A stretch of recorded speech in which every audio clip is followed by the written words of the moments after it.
Bonjour à tous, merci d'être venus si nombreux, enfin j'ai l'impression, sinon, oui c'est ça, si nombreux, à ma présentation sur Parcel.js. J'allais me présenter, mais je pense que c'est plus trop nécessaire. Donc je m'appelle Mathieu Ancelin, je bosse chez Serly, c'est une boîte de services basée à Poitiers.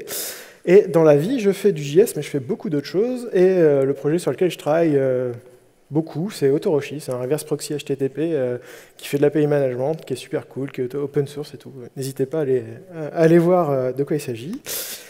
Et sinon, je fais beaucoup de choses. Je travaille sur beaucoup de techno au jour le jour. Je fais du JS évidemment, mais je fais aussi du Scala, du Java, du React, du Rust, du Node, pas mal de choses. Et donc, je suis toujours un petit peu à l'affût des outils qui pourraient m'aider à travailler le mieux possible.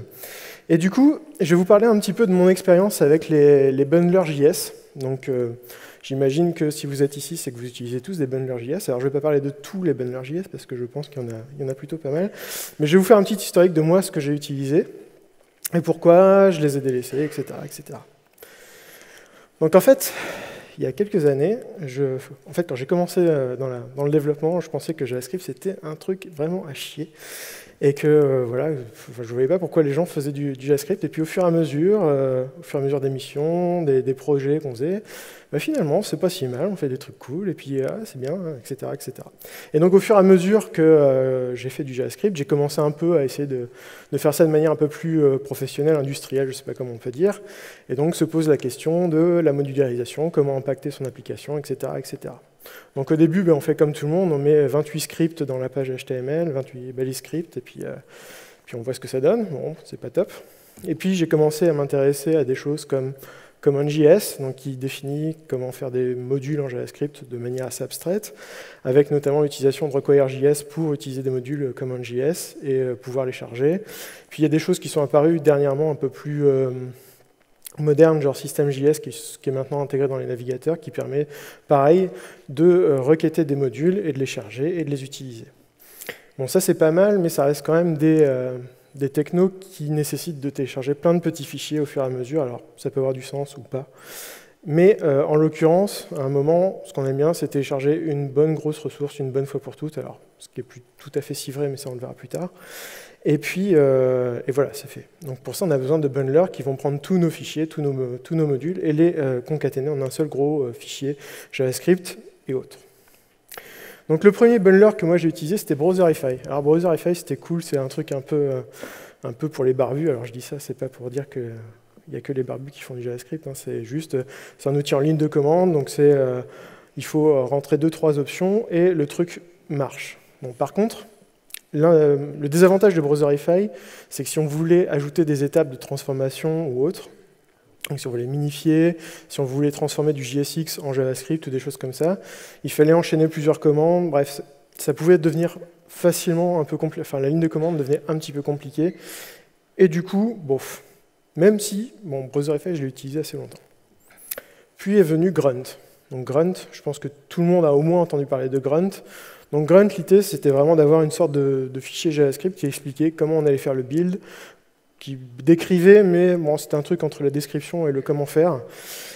Donc ça, c'est pas mal. Il y a encore des choses qui tournent avec du Grunt sans aucun problème. Le problème de Grunt, c'est que c'était pas forcément super composable. Franchement, on pouvait mieux faire. Et donc, il y en a un autre bundler qui lui a succédé et qui était vraiment plus dans la réutilisation et le fait de pouvoir faire des tâches un peu autonomes et les combiner, etc., c'est Gulp. Donc là, l'idée de Gulp, c'est un peu comme Grunt, sauf que vraiment, on a cette notion ici de pipe pour pouvoir enchaîner des opérations les unes après les autres, et du coup, faire des tâches composites, en fait. Donc ça, c'était plutôt pas mal, sauf que le problème de Gulp, c'est que souvent, on arrive à des fichiers de build un peu comme ça, donc un truc qui fait 12 km de long. Donc on met 2-3 jours à le faire pour qu'il soit bien exactement comme on veut. Et après, on le copie de projet en projet au fur et à mesure des années. Donc ça, c'est le grand classique. On ne met pas à jour les dépendances, du coup, on a des failles dans tous les sens. C'est le truc absolument génial. Et donc, le vrai gros problème, c'est qu'au final, on a écrit un fichier Gulp et on l'utilise partout. Donc ça, à force, c'est pas génial. À une époque, je me suis aussi un petit peu intéressé à Brunch. Donc Brunch, c'était un des premiers bundlers, enfin à ma connaissance à l'époque en tout cas, qui se disait, bon, on va essayer de faire plutôt les choses par convention over configuration. Donc on va se dire que, a priori, les choses se font plus ou moins comme ça. Donc on demande aux développeurs de donner 2-3 informations utiles et le reste, on saura plus ou moins se démerder. Donc ça, c'était plutôt pas mal. C'était plutôt en fait ce qui se fait maintenant. Sauf que Brunch, il n'a pas eu de chance, en tout cas dans ma timeline à moi, puisqu'il est arrivé à peu près en même temps qu'un autre bundler qui est Webpack. Et Webpack, il a tout rasé sur son passage. Tout le monde s'y est mis parce que c'était le truc qui était génial. Ça permettait de bundler du JS, mais aussi du SaaS, du LESS, etc. en un seul, d'une manière assez compréhensible dans un seul module autonome, on va dire. Ça gère les images, ça gère plein de trucs. Donc ça, c'était super cool. Il y avait plein de plugins, bref. Et ça nécessitait moins de configuration. Enfin, plus ou moins.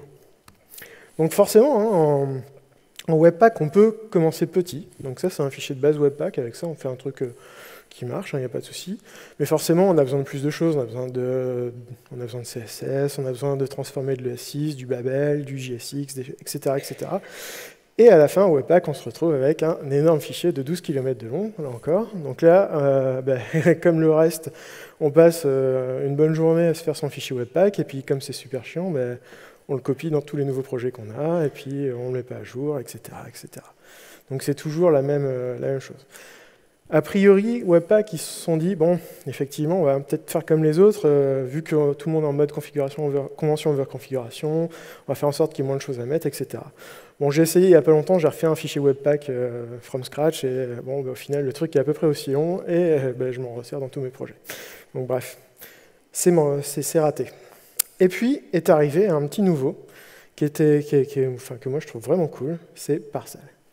Donc Parcel, c'est un bundler JS super rapide avec 0 configuration. C'est eux qui le disent. Donc en fait, ça a été créé... Ah, c'est génial, j'ai un petit problème de... Bon, bref. Un petit problème de Google Slides. En gros, c'est un bundler qui a été créé par quelqu'un qui utilisait Webpack au quotidien. Donc c'est un gars qui s'appelle Devon Govett qui travaille chez Adobe. Et qui, lui, il faisait du Webpack. Et comme tout le monde, alors, il avait des problèmes avec les performances. C'est vrai que Webpack, sur des très gros projets, parfois, ça peut avoir... Bon, après, j'ai l'impression que tous les bundlers, dès qu'on a un projet un peu conséquent, finalement, il n'y en a pas un qui s'en sort beaucoup mieux que les autres. Mais bon, a priori, Parcel.js est bien plus rapide que Webpack, etc. Et surtout, l'expérience de configuration pour le développeur est sans commune mesure. Donc, c'est-à-dire que de base, on a 0 config. Donc, on n'a pas de notion de plugin qu'on rajoute, des choses comme ça. En fait, Parcel, il est livré avec un certain nombre de modules qui sont supportés par défaut, et puis on part avec ça, et ça suffit. Donc, en plus de tout ça, on va avoir des features un peu modernes, genre pour faire du code splitting, du hot module reload, du tree checking, etc. Donc, plutôt cool. Et du coup, c'est toutes ces features, en voyant ça, je me suis dit, il faut absolument que j'utilise ce truc. Donc, ce que je vais faire, c'est que je vais vous montre un petit peu comment ça marche.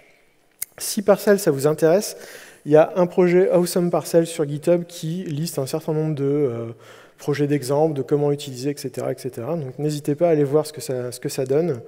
Et puis moi, en attendant, je vais vous faire une petite démo. Je vais juste parler un truc que j'ai oublié. Donc les modules supportés de base par Parcel, donc on peut faire du JavaScript, pas mal. On peut faire du CSS, du SAS, du LESS, etc. Donc on peut faire aussi du CoffeeScript. Qui fait encore du CoffeeScript? Du TypeScript, on peut gérer des templates vus, ça gère le WebAssembly, ça gère pas mal de choses, et ça c'est plutôt cool qu'il y ait tout ça par défaut, comme ça permet vraiment de se focuser sur le code qu'on a à écrire, et pas sur comment est-ce que je vais pouvoir impacter ce truc. Donc on va passer à la démo. Donc pour la démo, ce que j'ai fait, c'est que j'ai un début d'application qui existe. Donc si on regarde au niveau de mes dépendances, pour l'instant j'ai juste Parcel Bundler. Donc j'espère que c'est assez grand pour tout le monde. Il y en a qui ne voient pas? C'est bon pour tout le monde? Ok. Donc j'ai juste Parcel Bundler en dépendance, que j'ai installé comme ça, donc j'ai le petit chapeau, là c'est génial. Donc voilà, j'ai mon bundler, et à partir de là, je vais pouvoir commencer à construire mon application. Donc mon application c'est quoi? J'ai un fichier HTML qui a une div avec un ID app, et qui importe un fichier JS. Ok. Donc ce fichier JS, qu'est-ce qu'il fait? Donc ça va vraiment être le point de montage de mon application. Donc c'est un fichier JS qui ne peut pas être rechargé dynamiquement forcément, pour diverses raisons techniques. Donc l'idée c'est là-dedans, on va commencer à importer un premier module, et de là, il y a Parcel qui va rentrer, qui va faire sa petite magie, et qui va permettre de faire du hot module reload, etc., etc. Donc j'importe la fonction init de ce fichier, app.js, Et dans cette init, pour l'instant, j'ai une super web app. Donc ce qu'on va faire, c'est qu'on va lancer notre application. Donc pour ça, on lance la commande parcel serve, donc pour lancer un fichier de développement, un serveur de développement local, index.html. Donc je lance le truc. Et ici, bon, j'ai mon application qui marche. Donc après, hop, si je sauvegarde et que je rajoute des choses, ça se met à jour automatiquement. Donc ça c'est cool, c'est ce qu'on voulait. Donc maintenant, bon, on va utiliser un framework un petit peu plus moderne. Vous voyez où je veux en venir? Ah ouais, quand même, on n'est pas des bêtes. Hop. Ah, et ça fait du bien, un petit peu de jQuery, ça fait longtemps qu'on n'a pas fait. Donc là, ça a l'air de faire quelque chose, et en fait, ce que ça fait, c'est que de base, Parcel, quand on ajoute une nouvelle dépendance, si elle n'est pas dans le fichier package.json, ben, il nous l'installe automatiquement. Donc là, c'est ce qu'il a fait. Donc si on va dans mon package.json, j'ai bien jQuery qui a été installé, et je peux utiliser. Donc là, bon, ça ne change pas grand-chose. Je vais juste enlever mes points, et hop, ça fonctionne. Super. Donc maintenant que j'ai cette UI qui marche, je vais commencer à développer des services métiers. Donc pour développer des services métiers, c'est bien quand même d'utiliser un langage qui est un peu plus typé que JavaScript, parce que bon, JavaScript, on peut faire facilement des erreurs de type, etc. Donc pour ça, on va utiliser un langage qui est super cool qui s'appelle TypeScript. Donc un fichier .ts. Et ici, je vais créer ma classe. Donc je vais créer un truc pour faire une addition, parce que c'est super utile. Donc on va dire qu'on va additionner deux nombres ensemble, et que tout ça, ça devrait nous sortir un nombre. Là, je pense qu'on est plutôt pas mal. Donc ce qu'on va faire, c'est qu'on va importer notre calculateur depuis notre fichier de base. Hop.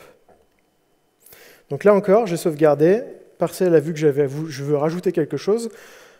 A priori, c'est du TypeScript, vu que j'utilise un .ts, ça ressemble à du TypeScript. Hop, il installe TypeScript, et j'ai mon truc qui marche de base, qui est recompilé, etc. Donc je vais pouvoir instancier une calque. Hop, new calculator.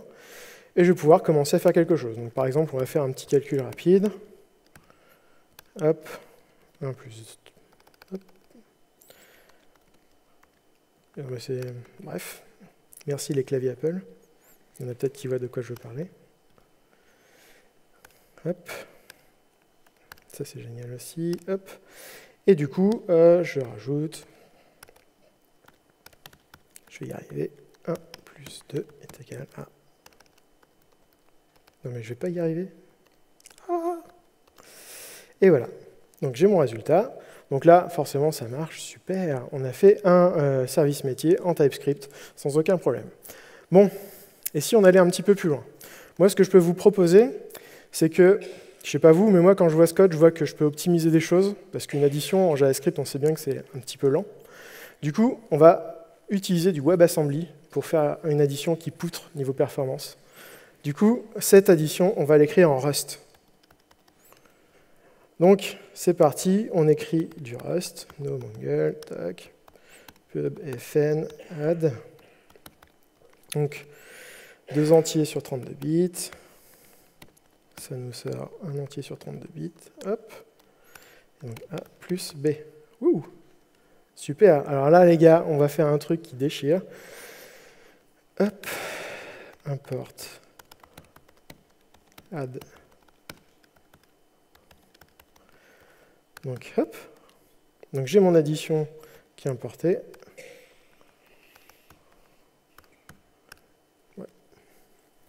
Et du coup, là, ça y est, j'ai mon addition qui marche. Donc on peut vérifier si ça fonctionne quand même. Hop. Yes, ça marche. Alors là, on a un super service métier qui poutre niveau performance. Donc maintenant, il va falloir rajouter une super UI par-dessus. Donc, comme vous avez vu, là, franchement, le flow, il est assez cool. On ne s'embête pas à installer des choses, etc. Moi, c'est pour ça que j'aime bien Parcel, c'est vraiment ce côté...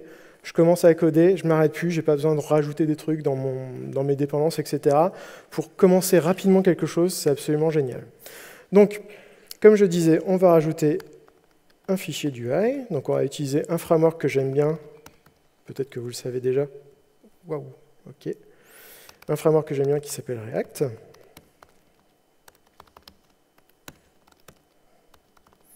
Hop.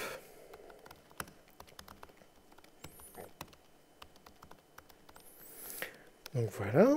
Donc je vais utiliser un composant, excusez-moi, qui va s'appeler UI. Donc là, je vais retourner du JSX.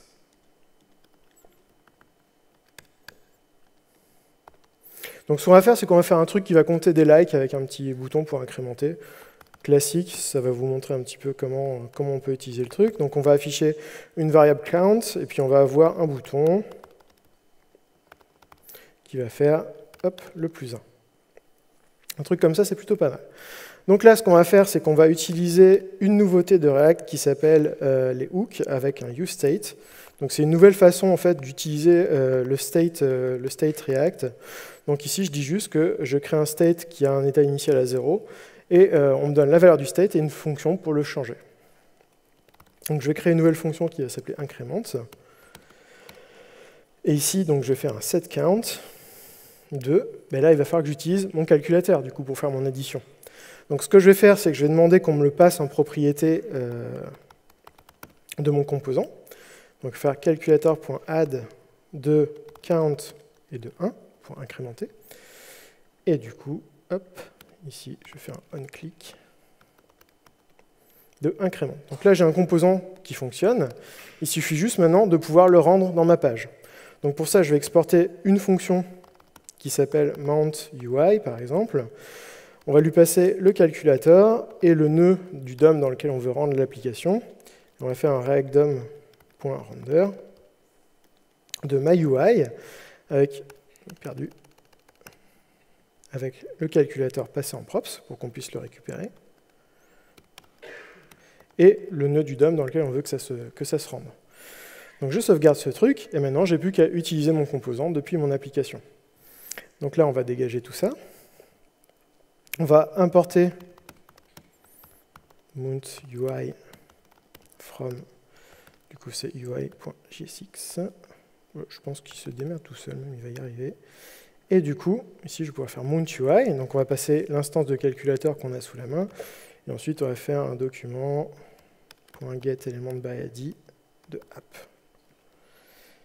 Donc je sauvegarde ce truc, et là, c'est parti, Parcel va commencer à se dire, ok, il faut que j'installe React, etc. Donc ça prend un petit peu de temps parce que les dépendances ne sont pas forcément négligeables, blablabla, ça fait son petit truc. Et normalement, on devrait avoir, ça s'appelle l'effet démo, ça, et voilà, on a notre composant qui est là et qui fonctionne plutôt bien. Donc forcément, il fait un moins parce que, rappelez-vous, j'ai fait un moins dans le Rust. Donc là, on fait des lags bien comme il faut. Donc dernière chose, si on veut s'amuser, si on aime bien ça, on va pouvoir faire un peu de CSS. Hein. Donc on va pouvoir faire un app.css. Et je fais JS n'importe quoi, CSS. Donc ici, on va créer un nouveau fichier qui s'appelle app.css. Donc ici, on va mettre qu'on veut un body qui a une background color qui est à black. Franchement, je suis pas en forme aujourd'hui. Color white. Et du coup, hop, je sauvegarde ici. Et donc, on a notre application qui a bien pris en compte la CSS, et voilà. Donc, une dernière chose, maintenant qu'on a fait notre application, il va falloir passer en prod. Donc, de base, en fait, tout au long de mon talk, l'application a été buildée en mode dev, et ça a été mis par défaut dans un dossier qui s'appelle dist. Donc, on voit qu'on a nos fichiers, le .map, le CSS, le JS, etc. Le module WebAssembly qui est aussi ici. Donc, ça, c'est cool. Mais c'est une version non minifiée, etc. Donc si on veut passer en prod, qu'est-ce qu'il va falloir faire? Donc là encore, on va relancer une petite commande parcelle. Cette fois, on va lui dire donc, un parcel build. Donc là, ça va mettre en place toutes les variables d'environnement qui vont bien pour dire qu'on est en mode production, pour faire de la minification, etc. etc. Donc on dit qu'on va builder, alors non pas le index.html parce que ça a peu de sens, mais finalement, nous, c'est notre main.js qu'on va builder. Donc je lui dis que je veux que ça soit mis dans un dossier qui s'appelle prod, parce que bon, bah, c'est quand même mieux de ne pas le mettre dans le même dossier que la version dev. Je veux que le outFile, ce soit... main.min.js par exemple, pour pas avoir forcément de hash ou de choses comme ça dedans. Et je veux que ce soit un module UMD pour pouvoir potentiellement l'invoquer depuis du pur JavaScript dans mon espace global, et du coup je vais l'appeler UI par exemple. Donc je fais ça, et là donc ça fait sa petite moulinette, et au final on va avoir notre application qui va être bien buildée, si ça a envie de se dépêcher. Voilà, donc on a notre application qui est buildée, donc avec le JS qui fait 200 kg, le CSS qui va bien, les points map, et notre fonction d'addition qui fait 1,5 MB en WebAssembly. Ben on est bien là, on est pas mal, on est prêt pour la prod. Et c'est la fin de mon talk, donc du coup voilà. Si vous avez des questions, n'hésitez pas.